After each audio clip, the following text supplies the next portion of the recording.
Alright, fair economics video. Response to Pyro. Um, Try to make it quick. It's the same old stuff. He's talking about a new economic system, talking about the rich poor problem, and talking as if, well, I don't know what as if. He throws out stuff that I don't know whether he's serious about or not serious. How much he thinks that's the problem.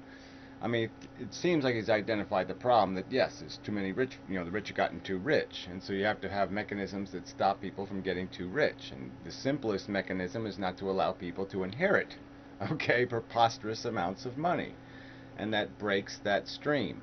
But he was also implying that somehow the rich have stagnant capital, like somehow the problem is the rich have money that somehow isn't working money, that it's not somehow in the economy. And that's just a fallacy. Any money that's in a bank is in the economy. So, you could put $1 billion in the bank and your money is in the economy. It's working. It's not in your mattress. All right, nobody holds cash in their mattress. Nobody holds cash because they know cash devalues. So there's already enough built-in inflation in the economy that nobody wants to just hold cash, except now, because everything's going to turn to shit. And the cash might be turning into shit soon too because the government's printing cash to buy its debt, to buy bonds, to buy more debt, to buy the old debt. And that's the real problem. Is there's nobody's going to be able to buy the debt that exists. No one's going to want it because everybody knows it's no good. Why would you buy debt that you know is not going to get paid back? And under some delusion that okay, well, they'll maintain the system for another 5 years and I'll be able to get away with it. Well, sooner or later you're going to run out of that 5 year window or that 2 year window or whatever window people are basing it on now. So right now there's people still invested in the economy. They're still invested in the dollar, even though the writing's on the wall. All right, that the dollar's got to be turned to shit or the stock market has got to be crashed. But I mean, you have to do one of these two things to get rid of the debt that exists. The existing debt cannot be paid. That's just a fact. A gigantic percentage of it, and that's the real problem. It's irritating that these charts. I'll put one in the side of the video there. The modern mystic was using. And they always talk about debt as a percentage of GDP, and it's just pointless. Alright, because all this debt creates the GDP. So there's no point in doing debt in relation to GDP. You have to find something else to judge the economy based on. Like how much it costs for the average person to feed themselves for a day. Or some other commodity, some other standard to judge what value something is at. But to do it based on GDP is just pointless because every bit of debt you throw into the economy ends up becoming part of GDP. So it's just kind of silly. It has nothing to do with real production because there's too much crap in that number. Too much of this borrowed investment. And that's a tricky word, this whole investment thing. I mean, in a sense, investment there only should be one kind of investment, socially productive. There should only be one kind of venture capitalist, and that should be we the people. Um, and profit should always be to an entity that will do something responsible with it, especially that kind of profit on merely growth in the economy. And so now there's a whole bunch of profit streams from all this debt, from all these IOUs. There's all these profit streams that have nothing to do with work, have nothing to do with real production, just have to do with ownership. And that's just bullshit. And we got a million people working out there for making tons and tons of money, huge giant salaries, and they don't do a goddamn bit of really productive work. They're not designing space shuttles, and they're not designing nuclear power plants, and they're not doing anything else. They're not doing a goddamn thing that's called productive work. The higher your salary is, the less likely it is that you're doing anything productive. I mean, once it gets over $100,000. That's just a fact. So there's a lot of dead wood at the high end. Okay, it's not the cream at the top, it's the fat at the top.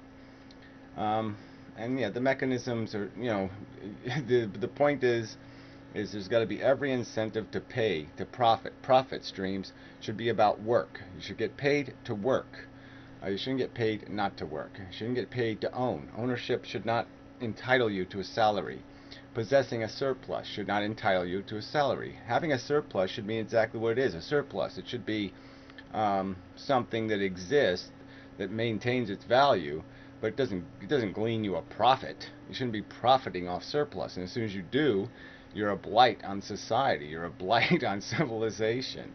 It's that simple, and you'll start creating these IOUs that are merely rental contracts, and when there's too much rent in a society, it's doomed, it's screwed, it's fucked.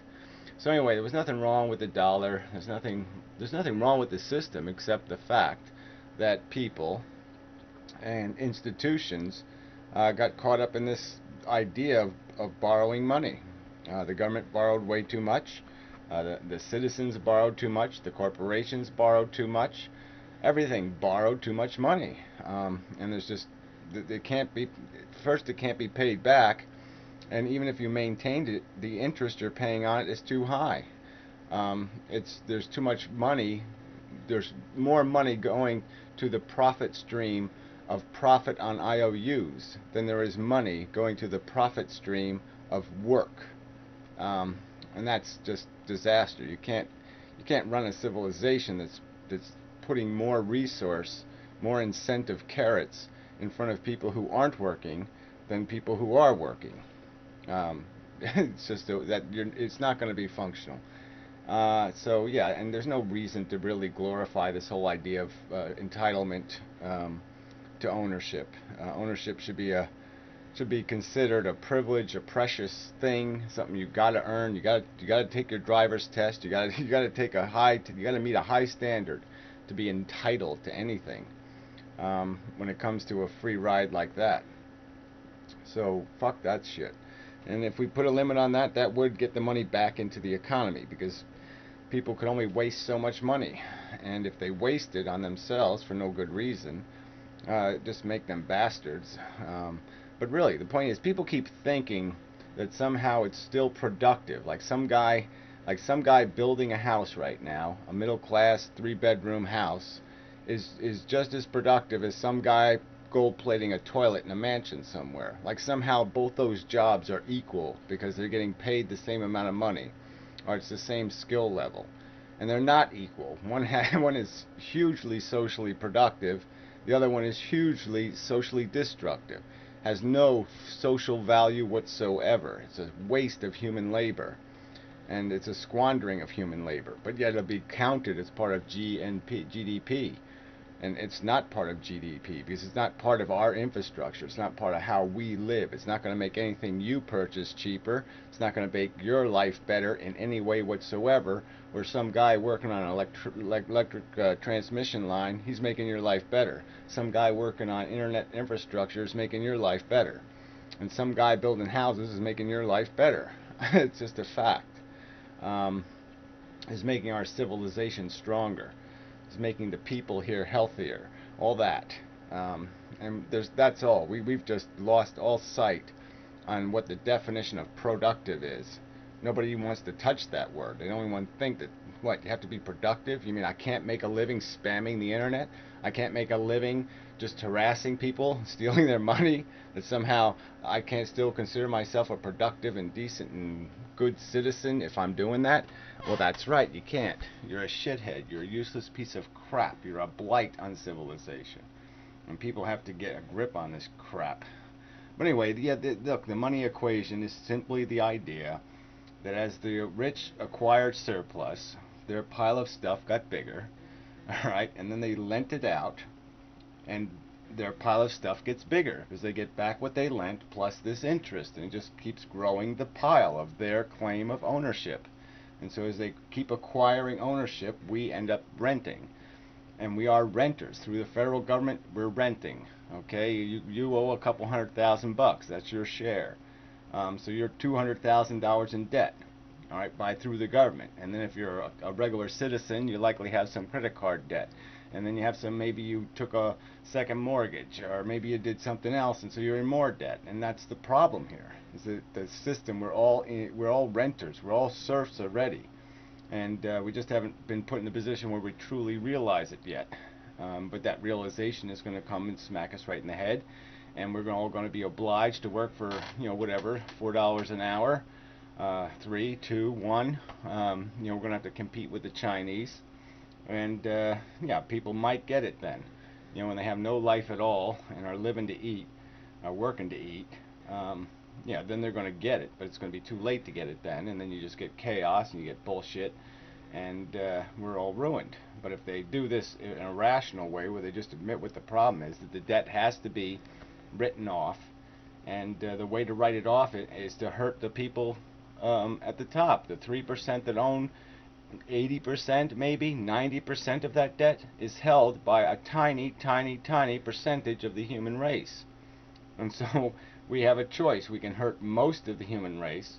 We can destroy everybody, the 70 or 80% of the people. We can destroy their quality of life.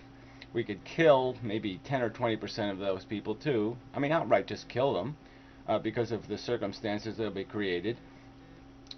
Or we can inconvenience the richest people in the world and tell them, well, now you can be millionaires, you can't be billionaires. All right, we're going to knock you down. Okay, you can have a nice lifestyle, a comfortable lifestyle. You don't have to do any work for the rest of your fucking life, and you can live a nice, comfortable life. But now you can't have 4 jets, and you can't have 17 houses, and you can't have this, and you can't have all this other crap you think you're entitled to. That game is over. The human race needs its resources back. The human race needs its ownership back. It has to redistribute it to the people so they can invest in their life, so they can own their fucking life. And that's our choice. So we can inconvenience a tiny percent of the human race, or we can horrifically brutalize, 80 or 70 or 80% of the human race. And it seems quite clear what we're going to choose, because of a bunch of idiots who have this dopey, silly, idiotic mentality, this Darwinian mindset that somehow the rich have earned it, that a baby who pops out of a vagina somehow has earned, a free life, a free ticket. Why? Because they think they're entitled to give their kids privileges and cheats in the race. And they won't even put a limit on it. They won't put even a reasonable limit on it. They'll not only let their kid run against disabled kids and feel okay about it, they'll give their kid a head start and feel okay about it, but they'll allow some people to give their kids preposterous head starts. Going, just they're already across the finish line with the trophy in their fucking hand before the fucking whistle blows, and somehow they consider this rational living, a rational system. So it's just humans are too fucking stupid to be believable. They fall for the stupidest ideas. Yeah, cut my taxes and spend more money. Yeah, that makes sense. I mean, it's just so stupid. But yeah, it's reformable. So if we start kill the idea of preposterous inheritance, and let government start financing or doing the investment in the economy, a large part of it anyway, and let it do that debt-free. I mean, without any interest payment being expected, without paying interest, yeah, and then everything's going to work, because then you'll be paying people to work, number one, which is really important, and doing something productive, and you just destroy this capacity for a tiny percentage of the population to keep accruing ownership, more and more, bigger and bigger and bigger piles of legacy IOUs. I mean, we've got people out there that are claiming their payment, their profit on IOUs that were written 50, 60, 70, 80, 90 years ago. And it's really, really, really, really dumb. So, I think that's enough. Should be yeah, okay. I think I covered enough of it. Anyway, so till next time and such, blah, blah, blah, and so forth.